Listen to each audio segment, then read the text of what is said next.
السلام علیکم ناظرین، اہم خبروں میں دو بڑی خبریں ہیں۔ ایک، عمران خان نے جی ایچ کیو کیس میں جن میں 113 ملزمان جن میں بشمول عمران خان صاحب بھی ہیں، ان پہ چارج فریم ہو گیا تھا، ان کو فرد جرم ان پہ عائد ہو گئی تھی۔ اس میں عمران خان اور دیگر ملزمان نے بریت کی درخواست دی تھی کہ ہم پہ تو کوئی کیس بنتا ہی نہیں ہے اور نہ ہم اس میں انوالو ہیں اور نہ اس میں کوئی ایویڈنس ہے، تو لہذا ہمیں بری کیا جائے اس کیس سے۔ اس میں جو ہے وہ جج صاحب نے، امجد علی شاہ صاحب ہیں، انہوں نے جو ہے درخواستیں لے لی تھی اور آج اس پہ فیصلہ سنایا ہے۔ جو عمران خان کے وکیل تھے فیصل ملک صاحب، اس نے دلائل دیتے ہوئے کہا کہ ایک تو یہ کیس ہے 9 مئی کا جی ایچ کیو کا، اس میں تو ایویڈنس نہیں ہے، اس میں کوئی ایسا ثبوت ہے نہیں کہ ہمارے ملزمان اس میں ملوث ہے، لہذا اس کو خارج کیا جائے، اس کا یہ کیس بنتا ہی نہیں ہے ہمارے ملزمان پہ۔ دوسری طرف جو ظہیر شاہ صاحب تھے، ایڈیشنل اسپیشل پروسیکیوٹر تھے، انہوں نے کہا کہ ہمارے پاس ایویڈنس ہے اور پکٹوریل ایویڈنس ہے، ویڈیو ایویڈنس ہے، اور جو بیانات قلم بند ہوئے ہیں وہ ہمارے پاس ہے، شواہد ہے ہمارے پاس، اور انٹرنل جو ایجنسیز وغیرہ کی رپورٹ ہے وہ ہمارے پاس ہے، تو ہمارے پاس کافی شواہد ہیں، اس کو سزا، بلکہ ان کو تو لمبی سزا ہونی چاہیے۔ اس پہ جج صاحب نے، یہ کیس سب کو معلوم تھا کہ اس میں ہونا کیا ہے، بس جج صاحب نے سماعت پہ کل تک ملتوی کر دی اور جو بریت کی درخواست تھی عمران خان صاحب کی وہ خارج کر دی، اور دیگر شیخ رشید کے، فواد چودھری وغیرہ کی۔ تو یہ کیس آگے چلتا رہے گا ناظرین۔ یہ کیس جو ہے جی ایچ کیو کا انتہائی اہم کیس ہے، اس میں ملزمان تو بہت زیادہ ہیں، 113 کے خلاف جو ہے وہ کچھ مفرور ہیں اور 113 کے خلاف جو ہے وہ چارج فریم ہو گیا، فرد جرم عائد ہو گئی ہے۔ تو یہ کیس کافی لمبا چلے گا بھی،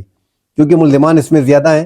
تو ان کے بیانات، ان کے وکلاء زیادہ ہوں گے، 10 بندوں کا ایک وکیل ہوگا، 20 کا دوسرا وکیل ہوگا، 2 کا ایک وکیل ہوگا، پھر ان سے اکیلے علیحدہ علیحدہ بیانات ان کے ہوں گے، ان پہ جرح ہوگی، تو یہ کیس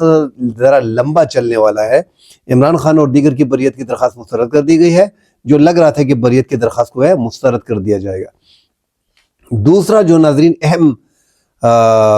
کیس ہے، وہ 8 سابق صدور جو ہیں سپریم کورٹ بار گئے۔ دیکھیں یہ 8 سابق صدور، اب سپریم کورٹ میں 2500 3,000 4,000 وکیل ہوتے ہیں، اور ان کے یہ سابق صدور ہیں، اور یہ ایک نہیں ہے، 2 نہیں، 8 ہیں، جس میں پہلے نام لے لیتا ہوں۔ عابد حسین منٹو، فارمر پریزیڈنٹ ہے سپریم کورٹ بار ایسوسی ایشن آف لاہور پنجاب سے ان کا تعلق ہے۔ محمد اکرم شیخ صاحب، فارمر پریزیڈنٹ ہے سپریم کورٹ کے، اسلام آباد سے ہیں۔ مسٹر حامد خان، وہ پی ٹی آئی کی رہنما آج کل ہے، سینیٹر بھی ہے، اور اسلام آباد سے ان کا بھی، لاہور سے ان کا تعلق ہے۔ تو یہ 3 یہ ہو گئے، اور قاضی محمد انور صاحب جو ANP میں کسی زمانے میں تھے، آج کل پی ٹی آئی میں ہیں، سینئر رہنما ہے پاکستان تحریک انصاف کے۔ اس طرح جو ہیں عابد زبیری صاحب، سندھ سے ان کا تعلق ہے، سپریم کورٹ کے 2 سال پہلے جو ہے وہ سابق صدر رہ چکے ہیں۔ علی احمد کور صاحب بلوچستان سے ہیں، کافی فیمس ہوئے تھے تحریک میں، افتخار چودھری کی تحریک میں ان کا نام ہے، اور امان اللہ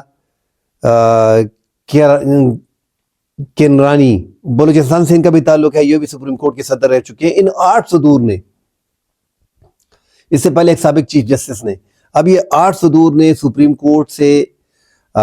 میں درخواست دائر کی ہے اس کو کہ یہ جو 26ویں آئینی ترامیم ہے، اس کو جب تک اس کا فیصلہ نہیں ہو جاتا، ایک تو اسے قلعدم کرا دیا جائے، اور جب تک اس کا فیصلہ نہیں ہو جاتا تو یہ اس کے تحت جو کام چل رہا ہے اس کو روک دیا جائے۔ تو ناظرین، 26ویں آئینی ترامیم ہم سب جانتے ہیں کہ عدلیہ، اس سے پہلے جو عدلیہ کا سسٹم تھا، ایک خوبصورت انداز میں، ایک خوبصورت طریقے سے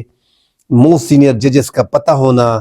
کون سے جج آ رہے ہیں وہ بھی ججز نے لگانے تھے، جوڈیشل کمیشن میں ان کے پاس اختیارات ججز کے پاس تھے۔ 175A کے تحت جو ہے وہ موسٹ سینئر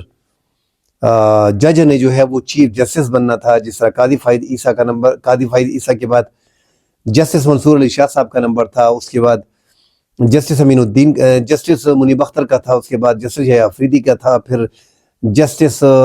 عائشہ ملک، اور اس کے بعد جسٹس امین الدین۔ اس طرح کا آگے جاتے ہی آپ کو 4-5 سپریم کورٹ کے آنے والے چیف جسٹس کا اور ان کی ٹین اوور کا پتہ چلتا تھا۔ 26ویں آئینی ترامیم کے بعد تو ایک یہ خوبصورتی ختم ہو گئی، دوسرا اس میں بے انصافی بہت زیادہ شروع ہو گئی، من پسند اور سیاسی جج بن گئے ہیں سارے۔ دیکھیں آپ نے ججز 3 ججز کے ابھی نام جائیں گے، اس میں جو ہے وہ حکومت کا ہے، حکومت جو سیاسی جماعت کا ہوتا ہے اس کا وزیر اعظم جو ہے وہ فیصلہ کرے گا کہ ان 3 میں کون اچھا ہے۔ تو وہ کیا خاک انصاف کریں گے جب وہ دوڑ میں لگے رہیں گے کہ یار حکومت کے حق میں فیصلے کرنے ہیں۔ تو یہ طریقہ کار جو نکالا گیا ہے سپریم کورٹ کے، پہلے تو جوڈیشل کونسل میں جائے گا، جوڈیشل کونسل جو ہے وہ سب کو معلوم ہے کہ وہاں پہ اس موجودہ حکومت کی اجارہ داری ہے، ان کی جو اکثریت بنتی ہے، وزیر قانون بھی ان کا ہے، 2 ممبران بھی ان کے ہیں، ججز بھی بعض ان کے ہیں، ریٹائرڈ جج بھی ان کا ہے، چیف جسٹس جو ہے پاکستان بار کونسل کا ممبر بھی ان کا ہے، اور جو اٹارنی جنرل صاحب ہے وہ بھی ان کے ہے، اور اکثریت ان کی ہے۔ تو اس میں ججز کو اپوائنٹ کرنا اس موجودہ سسٹم میں، اور بینچز پہ خاصی نظر ہے ان کی، اور اپنے من پسند بینچ کو، اپنے من پسند جج کو وفاقی آئینی عدالت کا بینچ کا سربراہ بنانا، ساتھ ان میں ساتھی چننا تاکہ کیس خراب نہ ہو، کوئی کیس جائے وہاں پہ ہم ہار نہ جائے، تحریک انصاف کوئی کیس جیت نہ جائے، اس لیے اپنے ہی ججوں کو اٹھا کے وفاقی آئینی بینچ میں لگایا گیا، چن کے لگایا گیا ان ججز کو۔ ان کے فیصلے آپ ترتیب سے دیکھ لیں، 1-1.5-2 سال کے ان کے فیصلے دیکھ لیں تو آپ کو اندازہ ہو جائے گا۔ اب وفاقی آئینی بینچ میں اپنے ججز کے لگانے کا مطلب کیا ہے؟ آئینی مطلب جتنے بھی سیاسی کیس ہیں، اس حکومت کو تو سارا مسئلہ سیاسی ہے، سب سے بڑا ایشو الیکشن نہ کھلے، جو قاضی فائز عیسیٰ نے ذمہ داری لی تھی اور وہ سانپ کی طرح جو ہے الیکشن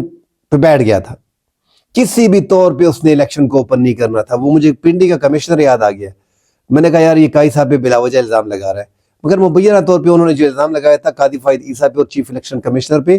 کہ ہم نے 70 ہزار حلقے والے جو ہے ان کو ہم نے ہروا دیا اور ہم رب کے سامنے کیا جواب دیں گے، اور انہوں نے کہا تھا کہ اس میں قاضی فائز عیسیٰ اور اس میں چیف الیکشن کمشنر جو ہیں یہ سارے ملوث ہیں۔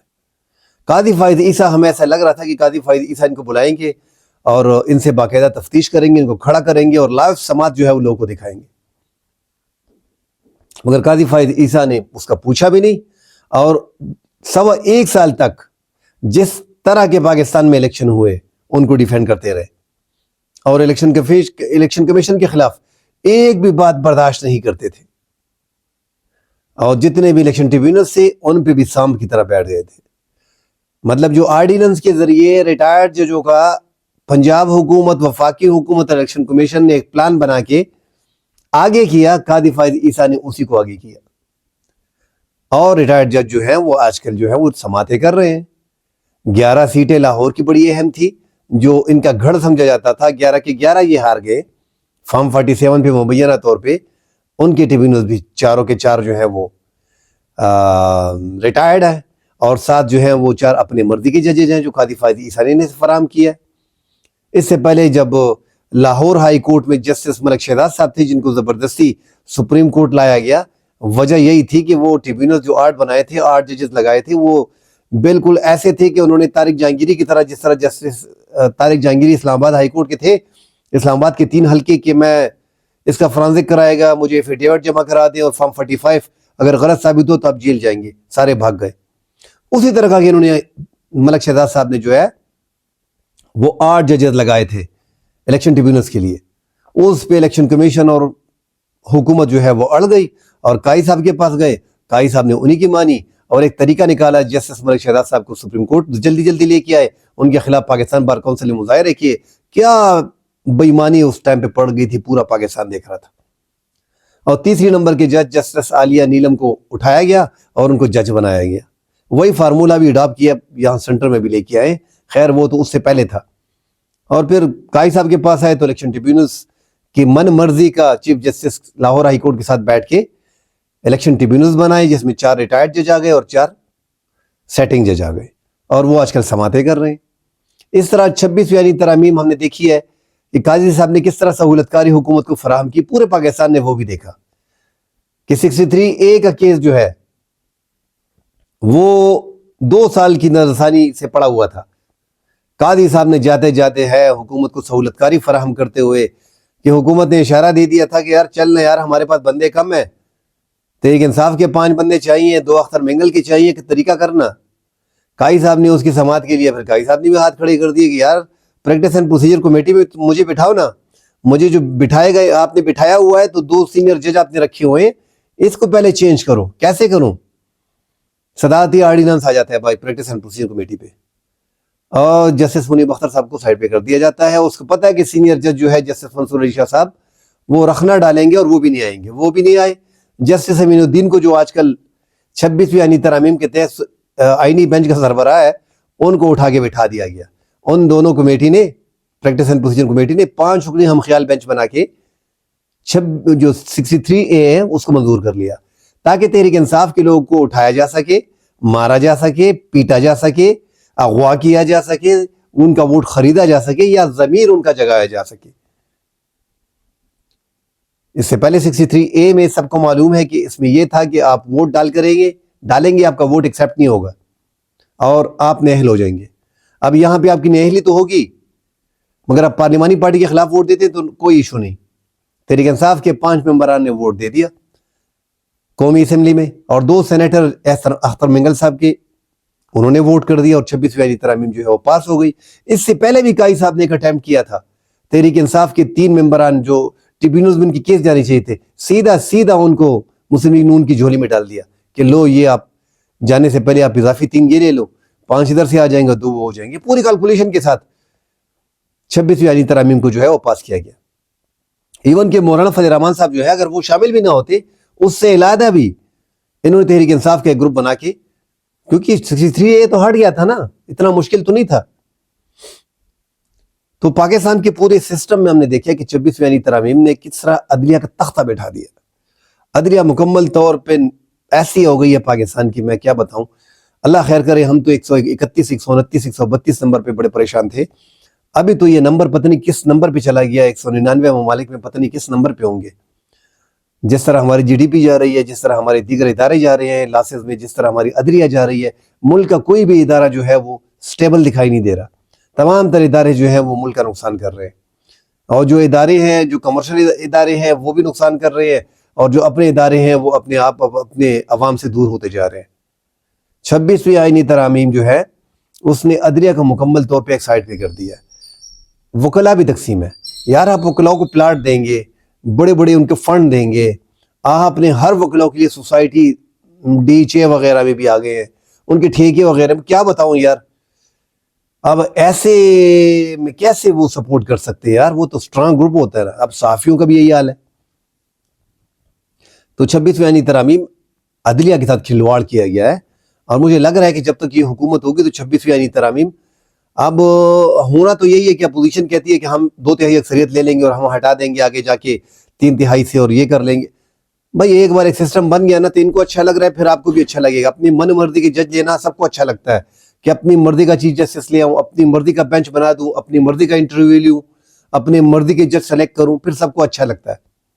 تو یہ سسٹم مکمل طور پہ نستنابود کر دیا ہے، ججز کو سیاسی بنا دیا ہے. اللہ خیر کرے کہ آگے کیا ہوگا. کل انشاءاللہ اگلی ویلاگ میں حاضر ہوں گے. اللہ حافظ.